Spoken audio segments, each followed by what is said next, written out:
Dear students, I am Deepak G, Assistant Professor of Commerce, Government First Aid College, Pavagada. Dear students, ನಾವು ಹಿಂದಿನ ವಿಡಿಯೋಗಳಲ್ಲಿ profit rate incorporation chapter ಅಲ್ಲಿ problems ನ workout ಮಾಡ್ತಾ ಇದ್ವಿ. Section B ಗೆ ಕೇಳುವಂತ problem, section C ಗೆ ಕೇಳುವಂತ problems workout ಮಾಡ್ತಾ ಇದ್ವಿ. ಹಾಗೆ continuation today in this session also we will discuss some more problems. Agare move on to next problem number 9. Problem number 9 ಏನೈತೆ ನೋಡಿ.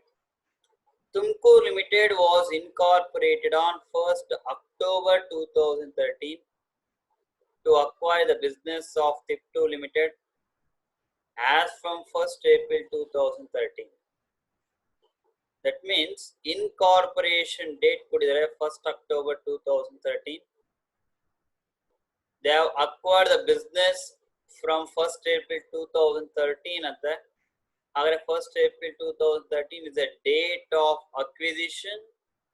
1st October 2013 is the date of incorporation.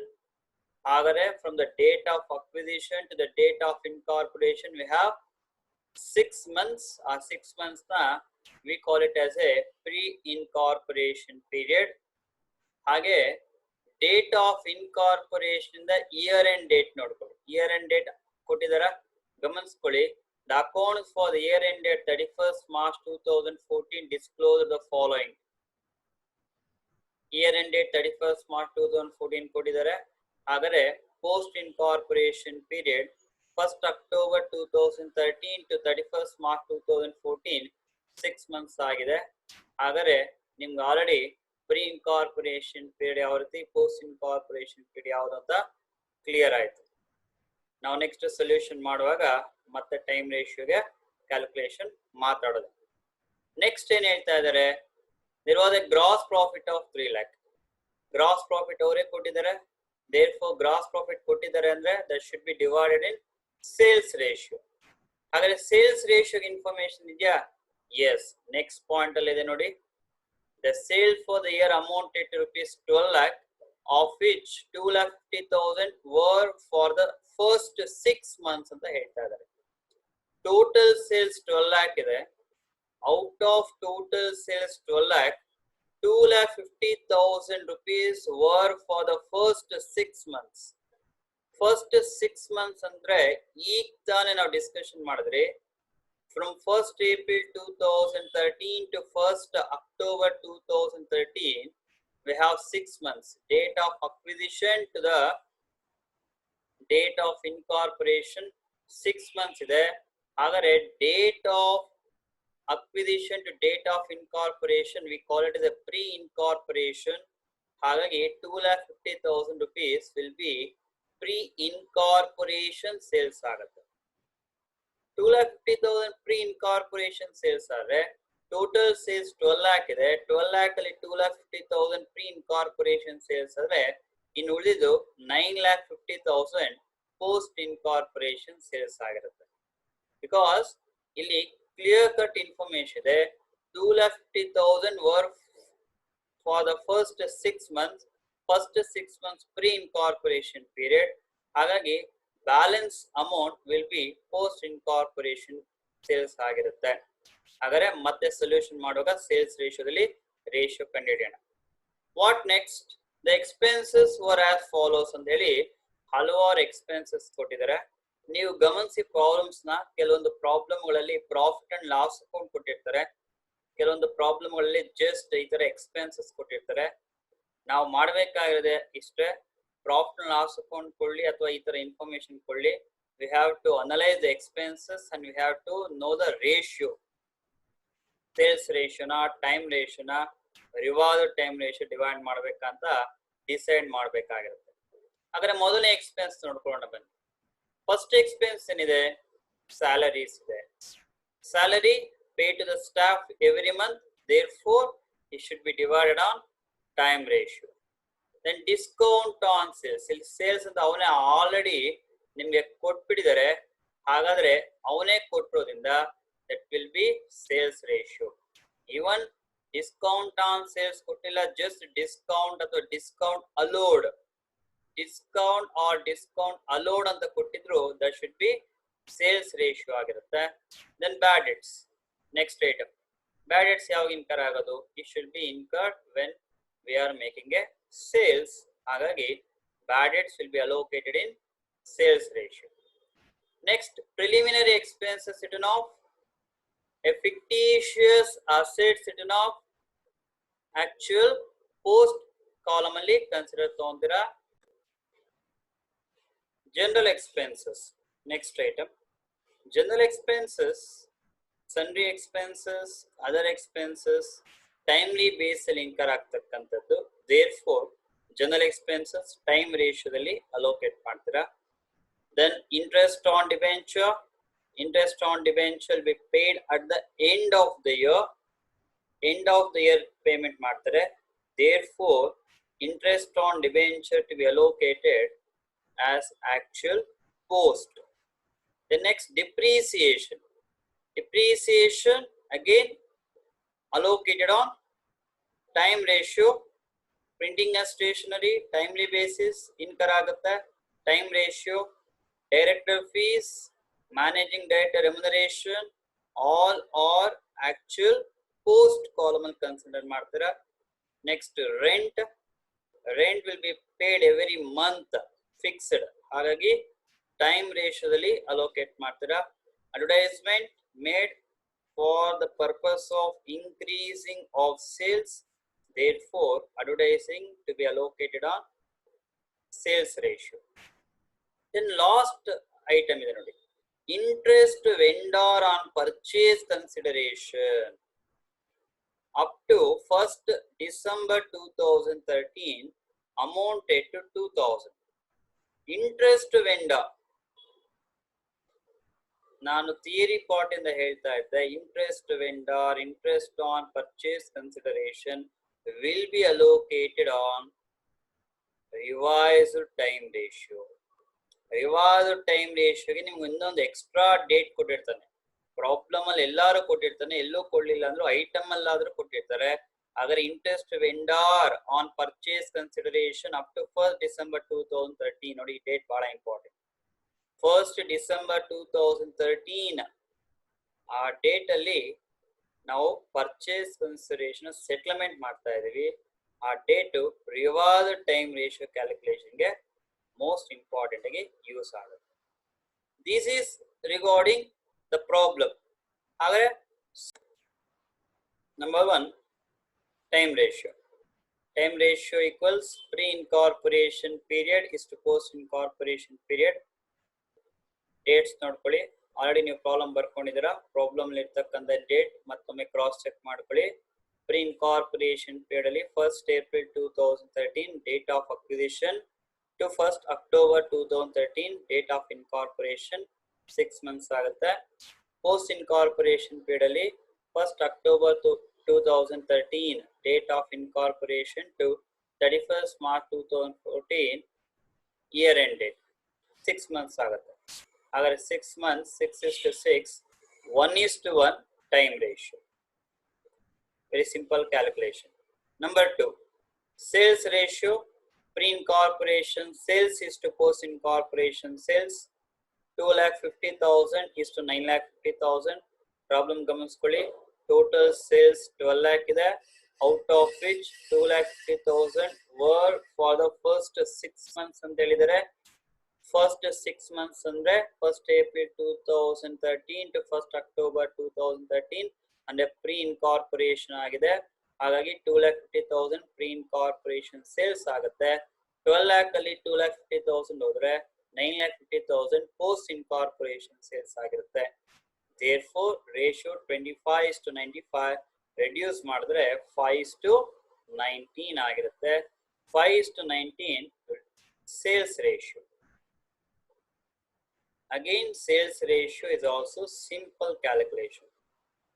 Next, number 3, revised time ratio. Pre-incorporation period is to post-incorporation period up to the settlement date. That is most important element.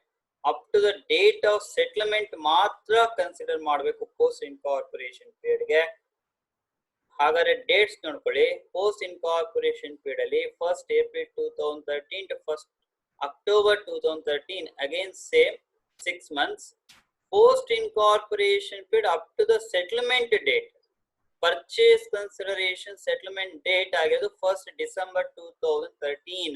ನೋಡಿ ನಿಮ್ಮ problem ಅಲ್ಲಿ last item interest vendor on purchase consideration up to 1st December 2013 ಅಂತ clear cut ಆಗಿ information ಹೇಳಿದ್ದಾರೆ.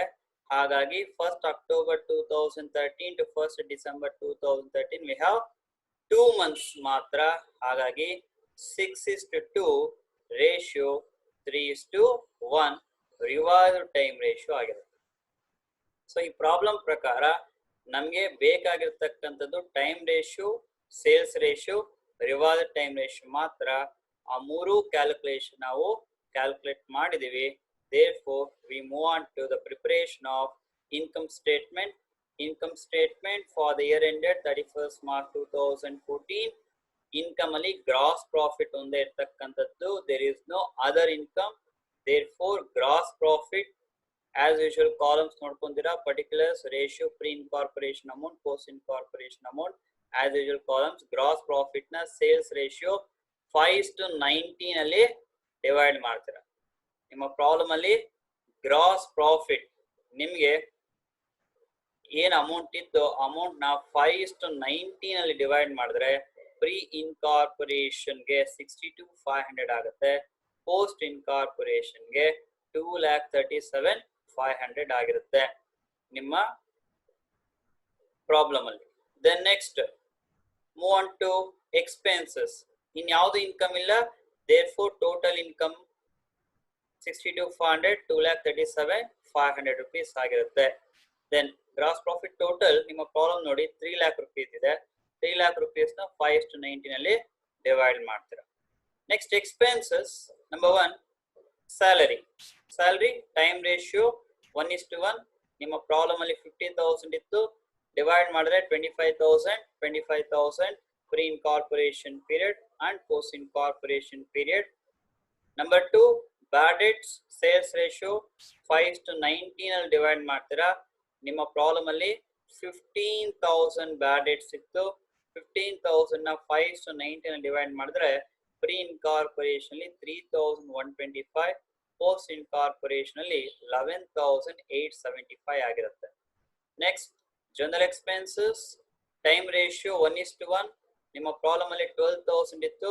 1:1 ಅಲ್ಲಿ divide ಮಾಡಿದ್ರೆ pre incorporation 6,000, post incorporation 6,000. Next depreciation. Again time ratio 1:1. ನಿಮ್ಮ problem ಅಲ್ಲಿ 9,000 ಇತ್ತು. ಪ್ರೀ ಇನ್ಕಾರ್ಪೊರೇಷನ್ ಗೆ 4,500, ಪೋಸ್ಟ್ ಇನ್ಕಾರ್ಪೊರೇಷನ್ ಗೆ 4,500. Next item of expense director fees. Actual post column ಅಲ್ಲಿ 18,000 rupees ಬರೆದಿರ್ತೀರಾ. Next advertisement. ಸೇಲ್ಸ್ ರೇಷಿಯೋ 5:19 ಅಲ್ಲಿ ಡಿವೈಡ್ ಮಾಡಿದ್ರೆ pre incorporation 3,750, post incorporation 14,250 rupees ಆಗಿರುತ್ತೆ. Then discount on sales. Again sales ratio 5:19. ನಿಮ್ಮ problem ಅಲ್ಲಿ 6,000 ಇದೆ. 6,000 ನ ಡಿವೈಡ್ ಮಾಡಿದ್ರೆ ಸೇಲ್ಸ್ ರೇಷಿಯೋ 5:19 ಅಲ್ಲಿ pre incorporation 1,667, post incorporation 4,333. Next item of expense preliminary expenses and interest on debenture. ಎರಡು actual post ಆಗಿರುತ್ತೆ. Actual post ಅಲ್ಲಿ total amount preliminary expenses return of 15,000, interest on debenture 3,000 rupees. Post incorporation ಅಲ್ಲಿ consider ಮಾಡಿರ್ತೀರಾ. Next printing and stationery ಇದೆ. ನಿಮ್ಮ problem ಅಲ್ಲಿ 6,000 ಇದೆ total. 1:1 time ratio divide ಮಾಡಿದ್ರೆ pre incorporation 3,000, post incorporation 3,000. Next rent. Rent 20,000 ಇದೆ ನಿಮ್ಮ ಪ್ರಾಬ್ಲಮ್ ಅಲ್ಲಿ. ಟೈಮ್ ರೇಷಿಯೋ 1:1 ಅಲ್ಲಿ ಡಿವೈಡ್ ಮಾಡಿದ್ರೆ ಪ್ರೀ ಇನ್ಕಾರ್ಪೊರೇಷನ್ 10,000, ಪೋಸ್ಟ್ ಇನ್ಕಾರ್ಪೊರೇಷನ್ 10,000 ಆಗಿದೆ. And last, most important, interest vendor.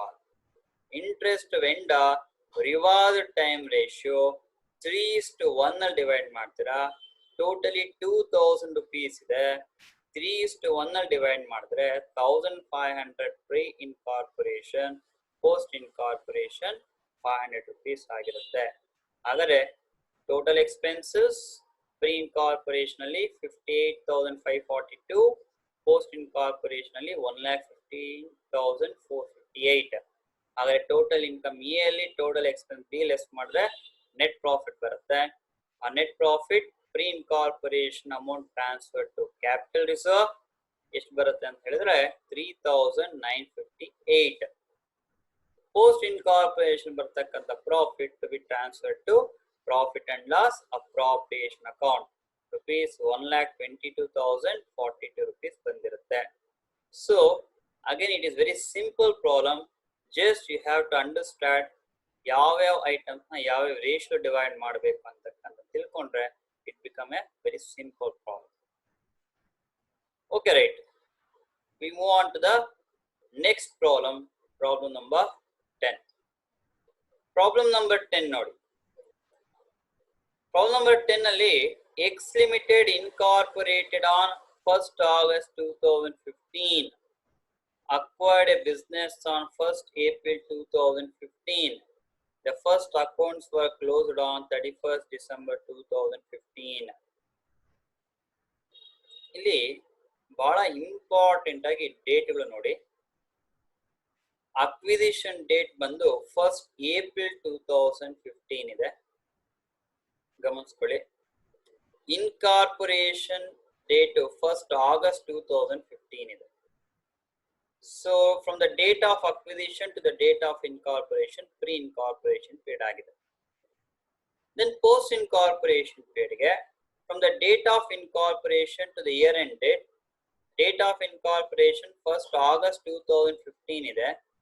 Year end date ನೋಡಿ, year end date ನಿಮಗೆ ನೋಡಿ ಕೊಟ್ಟಿದ್ದಾರೆ December 31st, 31st December 2015 ಇದೆ. ಯೂಶಲಿ ನಾವು ಮಾಡಿರ್ತಕ್ಕಂಥ ಇಷ್ಟು ಪ್ರಾಬ್ಲಮ್ ಅಲ್ಲಿ 31st March ಗೆ ಇಯರ್ ಎಂಡ್ ಆಗಿರೋದು. ಬಟ್ ಇಲ್ಲಿ 1st April ಅಕ್ವೈರ್ ಮಾಡಿದ್ರು ಕೂಡ year end date 31st December 2015 ಇದೆ. ಮೋಸ್ಟ್ ಇಂಪಾರ್ಟೆಂಟ್, ಬ್ಲೈಂಡ್ ಆಗಿ 31st March ಹಾಕಕ್ ಹೋಗ್ಬಾರ್ದು. ಅವ್ರ ಪ್ರಾಬ್ಲಮ್ ಅಲ್ಲಿ ಯಾವ್ದು ಇಯರ್ ಎಂಡ್ ಡೇಟ್ ಹೇಳಿರ್ತಾರೋ ಅದೇ ಇಯರ್ ಎಂಡ್ ಡೇಟ್ ಆಗಿರುತ್ತೆ. ಹಾಗಾದ್ರೆ post incorporation period is from 1st August 2015 to 31st December 2015, not 31st March 2016, because year end date, that means books of accounts were closing for the first time on 31st December. ಹಾಗಾಗಿ 31st December 2015 ಗೆ ನೀವು consideration ತಗೊಬೇಕಾಗುತ್ತೆ. Time ratio calculate ಮಾಡಕ ಬಹಳ ಬಹಳ important ಅದು, right. ಹಾಗಾದ್ರೆ next information ನೋಡೋಣ. ನೆಕ್ಸ್ಟ್ ಇನ್ಫಾರ್ಮೇಶನ್ ನಿಮ್ಗೆ gross profit for the period was 42,000 ಇದೆ. ಹಾಗಾದ್ರೆ ಗ್ರಾಸ್ ಪ್ರಾಫಿಟ್ ನ ಯಾವ ರೇಷಿಯೋ ಡಿವೈಡ್ ಮಾಡ್ತೀರಾ ಅಂದ್ರೆ again sales ratio. Then details of other. Next item general expenses. ನಿಮಗೆ ಟೈಮ್ ರೇಷಿಯೋ ಅಲೋಕೇಟ್ ಮಾಡ್ತೀರಾ. General expenses, sundry expenses and other expenses ಎಲ್ಲ time ratio allocate ಮಾಡ್ತೀರಾ. Director remuneration, director fees actual, post ಆಗಿರುತ್ತೆ. Preliminary expenses it ನಾವು again actual, post consider ಮಾಡ್ತೀರಾ. Then rent ಕೊಟ್ಟಿದ್ದಾರೆ. Rent ಒಂದು adjustment ಇದೆ ನೋಡಿ. Rent up to 30th September 2015 was ₹6,000 per annum, after which it was increased by 40% ಅಂತ. ಈ adjustment ಗೆ ನಾವು ವರ್ಕಿಂಗ್ ನೋಟ್ ಮಾಡಬೇಕಾಗುತ್ತೆ. ವರ್ಕಿಂಗ್ ನೋಟ್ ಎಕ್ಸ್ಪ್ಲೇನ್ ಮಾಡುವಾಗ ಈ ಅಡ್ಜಸ್ಟ್ಮೆಂಟ್ ಬಗ್ಗೆ ಎಕ್ಸ್ಪ್ಲೇನ್ ಮಾಡ್ತೀನಿ. ದೆನ್ ನೆಕ್ಸ್ಟ್ ಸ್ಯಾಲರಿ ಕೊಟ್ಟಿದ್ದಾರೆ. Salary of the manager who on the formation of the company had become a whole-time director and whose remuneration has been given above was agreed at ₹5,100 per annum ಅಂತ ಕೊಟ್ಟಿದ್ದಾರೆ. ಇದಕ್ಕೂ ಕೂಡ simple calculation ಇದೆ. Working note ಅಲ್ಲಿ explain ಮಾಡ್ತೀನಿ. The next, company earned a uniform gross profit. Gross profit uniform itil barta ide. The sales up to December 2015 were rupees 98,000. And the year end vargu 98,000 rupees sales agide. The monthly average sales for the first 4 months of the year was one half of the remaining period. ಈ information sales ratio calculation ಬೇಕಾಗುತ್ತೆ.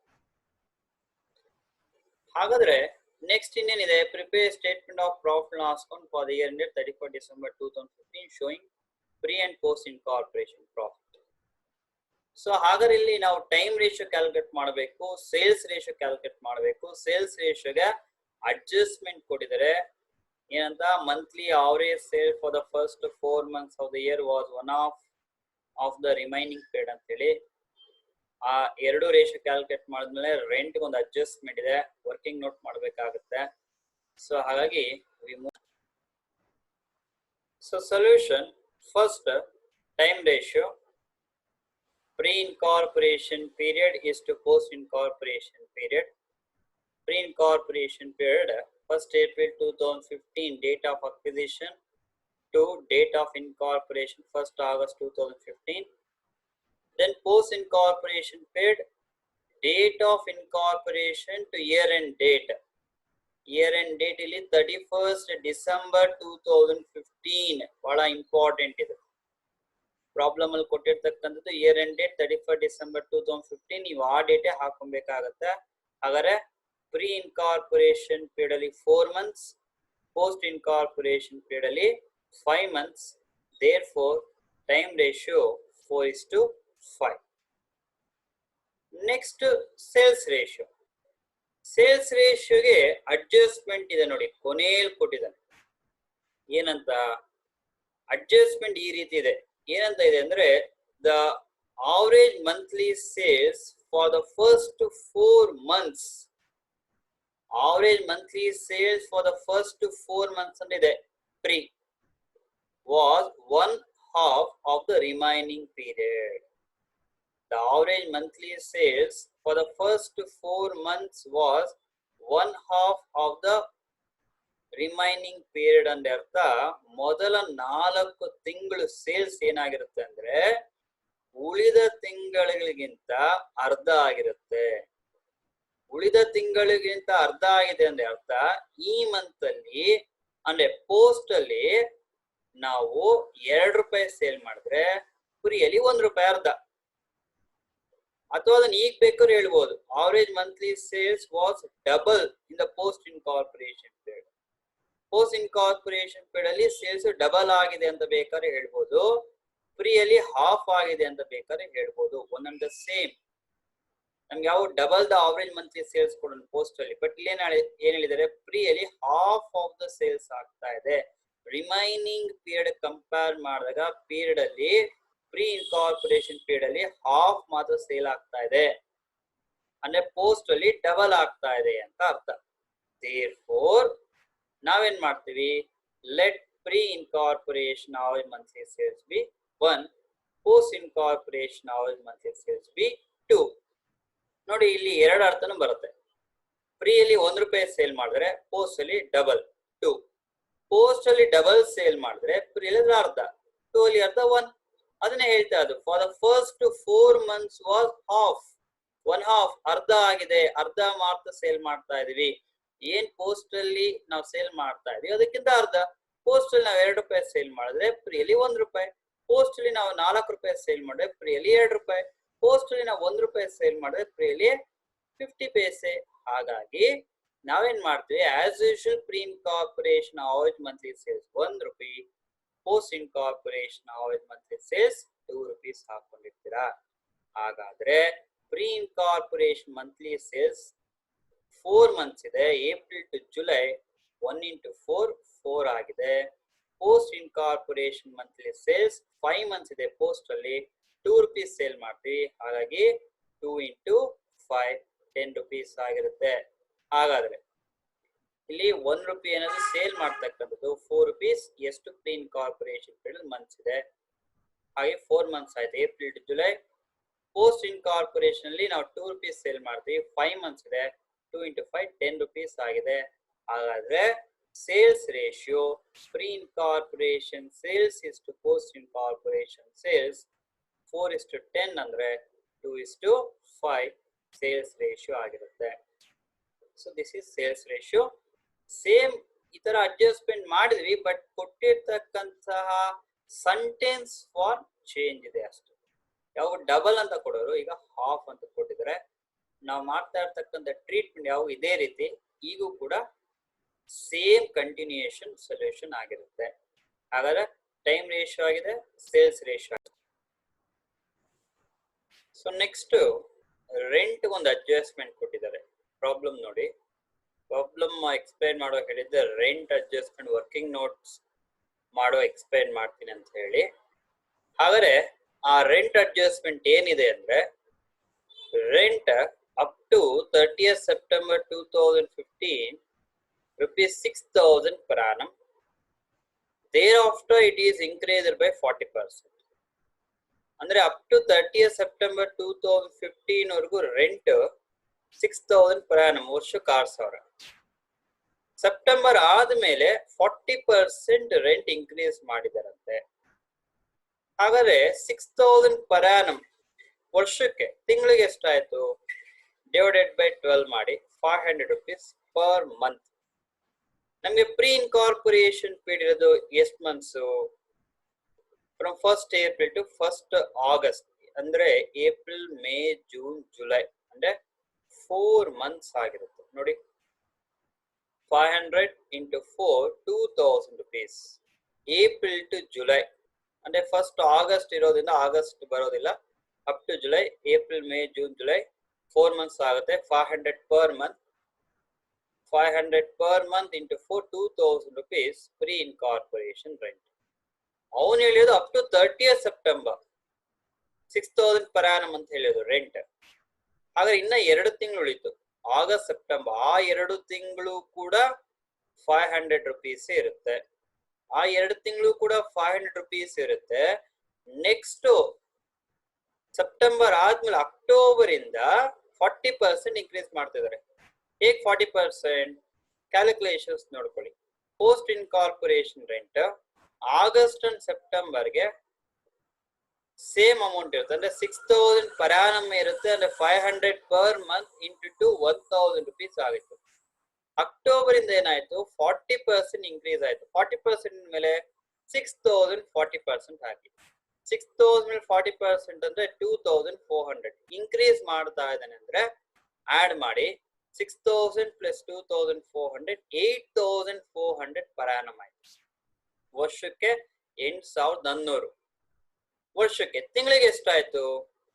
Per month 700 ಆಯ್ತು. ಹಾಗಾದ್ರೆ October, November, December 700 per month into 3 2,100 ನೋಡಿ, 8,400 ಆಯ್ತು. ಅಂದ್ರೆ 6,000 plus 2,400 8,400 divided by 12 700 per month ಆಯ್ತು. 3 ತಿಂಗಳು ಉಳಿದಿದೆ. ಕಾರಣ year end date 31st December ಆಗಿರೋದ್ರಿಂದ October, November, December 700 per month into 3 2,100. ಹಾಗಾಗಿ ಪೋಸ್ಟ್ ಇನ್ಕಾರ್ಪೊರೇಷನ್ ರೆಂಟ್ ಕ್ಯಾಲ್ಕುಲೇಷನ್ ನೋಡಿ, ಆಗಸ್ಟ್ ಮತ್ತೆ ಸೆಪ್ಟೆಂಬರ್ ಅಲ್ಲಿ 500, because up to 30th September 6,000 per annum ಅಂದ್ರೆ 500 per month into 2,000. thereafter increased by 40%. Total 6,000 rent ಮೇಲೆ 40% increase ಆಯ್ತು ಅಂದ್ರೆ total 8,400 ಆಯ್ತು. ಪರ್ ಮಂತ್ ಅಂದ್ರೆ 700 into 3 2,100. therefore pre incorporation rent 1,000 plus 2,100 total 3,100 ಆಗಿದೆ. ಅಂದ್ರೆ pre incorporation rent 2,000, post incorporation rent 3,100 rupees ಆಗಿದೆ. So next adjustment ಯಾವ್ದಿದೆ? ಸ್ಯಾಲರಿ ಆಫ್ ಮ್ಯಾನೇಜ್ ಇದೆ ನೋಡಿ. ಆಗ್ಲೇ ಪ್ರಾಬ್ಲಮ್ ಎಕ್ಸ್ಪ್ಲೈನ್ ಮಾಡೋ ಹೇಳಿದೆ, salary of manager working note ಮಾಡೋ ಎಕ್ಸ್ಪ್ಲೈನ್ ಮಾಡ್ತೀನಿ ಅಂತ ಹೇಳಿ. ಏದು adjustment? Salary of a manager who on formation of a company had become a full-time director. ಅಂದ್ರೆ ಬಿಫೋರ್ ಫಾರ್ಮೇಶನ್ ಮ್ಯಾನೇಜರ್ ಇದ್ದ, ಅದಾದ್ಮೇಲೆ ಫಾರ್ಮೇಶನ್ ಆದ್ಮೇಲೆ he become a director in that company whose remuneration has been given above. ಆ director remuneration already ಕೊಟ್ಟಿದ್ದಾರೆ ಅಂತ ಹೇಳ್ತಾ ಇದ್ದಾರೆ ನೋಡಿ. ಮೇಲ್ಗಡೆ ಪ್ರಾಬ್ಲಮ್ ಅಲ್ಲಿ ಡೈರೆಕ್ಟರ್ ಫೀಸ್ ಇದೆ ನೋಡಿ. ಅದರ ರೆಮ್ಯುನರೇಷನ್ ಡೈರೆಕ್ಟರ್ ಫೀಸ್ ಅಂದ್ರೆ ಮ್ಯಾನೇಜರ್ ಏನಿದ್ದ ಅವನ್ಗೆ ಸ್ಯಾಲ್ರಿ ಕೊಡ್ತಾ ಇದ್ರು before formation. After formation he become director. After formation he become director ಅಂದಾಗ ಆ ಡೈರೆಕ್ಟರ್ ಬೇಕಾದ ರೆಮ್ಯುನರೇಷನ್ ಕೊಟ್ಬಿಟ್ಟಿದ್ದಾರೆ ಹ್ಯಾಸ್ ಬೀನ್ ಗಿವನ್ ಅಬೋವ್. ಅದಾದ್ಮೇಲೆ ಏನ್ ಹೇಳಿದ್ದಾನೆ, was agreed at ₹5,100 per annum. ಆ 5,100 per annum ಯಾರಿಗೆ? Salary of a manager before formation. Before formation before incorporation. Before incorporation is a manager. After incorporation he become A director. Director ಆದ್ಮೇಲೆ director fees ಕೊಡ್ತಾರೆ. Director ಹಾಕಿದ್ದ ಮುಂಚೆ ಏನ್ manager ಇದ್ದ ಆತನಿಗೆ salary ಕೊಡ್ತಾನೆ. whose salary was 5,100 per annum ಅಂತ ಹೇಳಿ. ಅಲ್ಲಿ ಡೈರೆಕ್ಟರ್ ಫೀಸ್ ನಾವು ತಗೊಂಡಿದೀವಿ. ಸ್ಯಾಲರಿ ಆಫ್ ಅ ಮ್ಯಾನೇಜರ್ ಹೇಗ್ ಬರುತ್ತೆ ಕ್ಯಾಲ್ಕುಲೇಷನ್ ಅಂದ್ರೆ 5,100 per annum ಅಂತೆ. ಪರ್ ಮಂತ್ ₹425 ಆಗುತ್ತೆ. ಪ್ರೀ ಇನ್ಕಾರ್ಪೊರೇಷನ್ ಪೀರಿಯಡ್ ಅಲ್ಲಿ 4 months ಬರುತ್ತೆ. ಹಾಗಾಗಿ ₹1,700 ತಗೊಂತೀರಾ. 4 months ಯಾಕೆ? ಬಿಕಾಸ್ ಇನ್ಕಾರ್ಪೊರೇಷನ್ ಆದ್ಮೇಲೆ ಆತ ಡೈರೆಕ್ಟರ್ ಆಗ್ತಾನೆ. ಡೈರೆಕ್ಟರ್ ಆದ್ಮೇಲೆ he will be given A director fees. Before incorporation he will be A manager. Manager ಆದಾಗ ಅದನ್ನ ಸ್ಯಾಲ್ರಿ ಕೊಡ್ತಾ ಇದ್ರು. Therefore salary of manager 5,100 per annum. Per month ಏನಾಗುತ್ತೆ ಅಂದ್ರೆ 425. 4 months ಪ್ರೀ ಇನ್ಕಾರ್ಪೊರೇಷನ್ ಪೀರಿಯಡ್ ಇರ್ತಕ್ಕಂಥದ್ದು. Therefore salary to manager 1,700 per annum.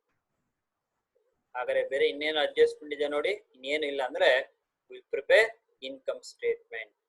Income statement for the year ended 31st December 2015.